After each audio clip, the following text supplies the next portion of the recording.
ലത്തീൻ കത്തോലിക്ക വിഭാഗത്തിൽപ്പെട്ടവർക്ക് വില്ലേജ് ഓഫീസുകളിൽ നിന്നും കമ്മ്യൂണിറ്റി സർട്ടിഫിക്കറ്റുകൾ നൽകുന്നില്ലെന്നുള്ള പ്രശ്നത്തിൽ കേരള സംസ്ഥാന ന്യൂനപക്ഷ കമ്മീഷൻ ഇടപെടുമെന്ന് കമ്മീഷൻ അംഗം പി റോസ. കേരള സംസ്ഥാന ന്യൂനപക്ഷ കമ്മീഷന്റെ കളക്ടറേറ്റ് ഓഡിറ്റോറിയത്തിൽ നടന്ന ജില്ലാ സിറ്റിംഗിന് ശേഷം സംസാരിക്കുകയായിരുന്നു പി റോസ.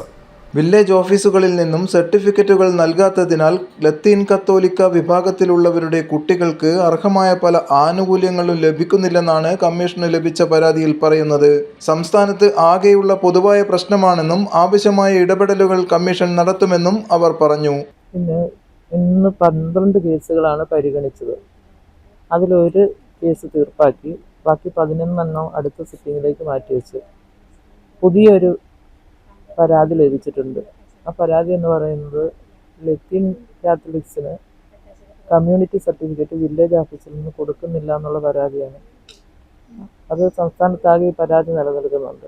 അതുകൊണ്ട് തന്നെ അതിനാവശ്യമായ ഇടപെടൽ നടത്താൻ വേണ്ടി കമ്മീഷൻ തീരുമാനിച്ചിട്ടുണ്ട്.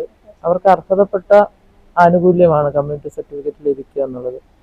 അതായത് 2, 3, 4 തലമുറയുടെ മുന്നോട്ടുള്ള സർട്ടിഫിക്കറ്റ് പല വില്ലേജ് ഓഫീസർമാരും ചോദിക്കുന്നു. അതിൻ്റെ ഭാഗമായി അവർക്ക് ലഭിക്കേണ്ടതായ ആനുകൂല്യം ലഭിക്കാത്തൊരു സാഹചര്യം നിലനിൽക്കുകയാണ്.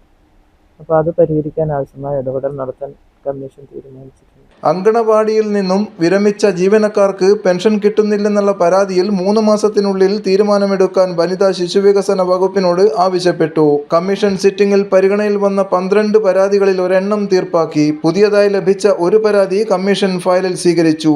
ബാക്കിയുള്ള പരാതികൾ അടുത്ത സിറ്റിംഗിൽ പരിഗണിക്കും. News desk city news.